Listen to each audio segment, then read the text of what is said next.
Hello, નમસ્કાર, જય માતાજી, જય શ્રી કૃષ્ણ। તો સ્વાગત છે તમારું અમારી યુટ્યુબ ચેનલ નેચર ગુજરાતી।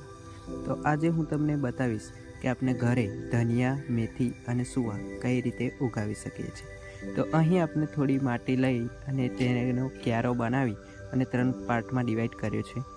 અહીં આપણે ધનિયા ઉગાવીશું, તેની બાજુમાં અહીં આપણે સુવા ઉગાવીશું અને તેની આગળની બાજુમાં આપણે થોડી મેથી ઉગાવીશું। તો ચાલો શરૂ કરીએ।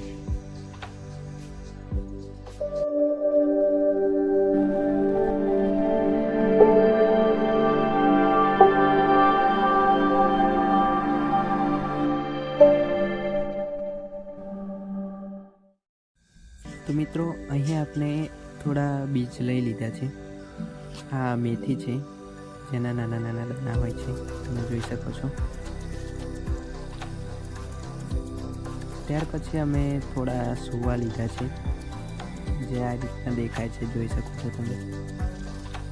અને આ છે ધનિયા, જેને આપણે પહેલેથી થોડા પાણીમાં પલાળેલા છે। તો હવે આપણે શરૂ તો હવે આપણે અહીં મેથી છાંટી દઈશું। આમ થોડા અંતર પર એકદમ વ્યવસ્થિત રીતે આપણે છાંટીશું, જેથી દરેક દાણો એકદમ સારી રીતે ઉગી શકે।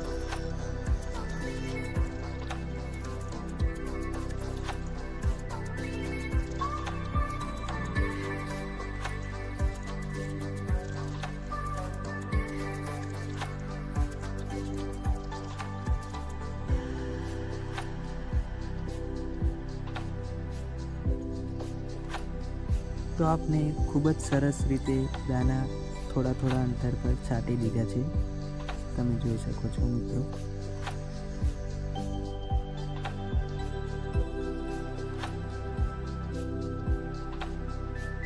તો હવે આપણે આ મેથીની ઉપર થોડો દળ જે આપણે સાઈડ પર કાઢીને રાખ્યો હતો તે છાંટી દઈશું, જેથી બધા દાણા સારી રીતે માટીમાં ભળી જશે। તો આપણે દળ છાંટી દીધો છે। હવે અહીં આપણે સુવા છાંટીશું, આ રીતે થોડા અંતર પર તેને પણ છાંટી દઈશું।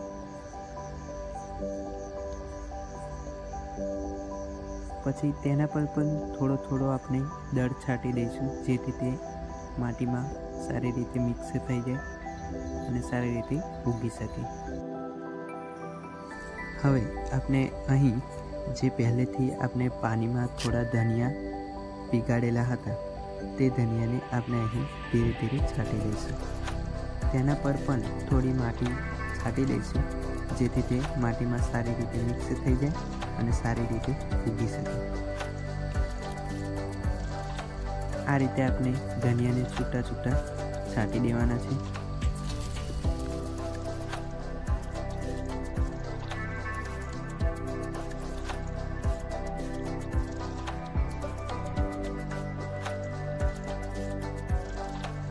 તો કાલે આપણને શૂટ કરતાં થોડું અંધારું થઈ ગયું હતું, એટલે આપણે બીજા દિવસે શૂટ કરીએ છીએ। હવે તેના પર આપણે થોડું પાણી છાંટી દઈશું, આ રીતે।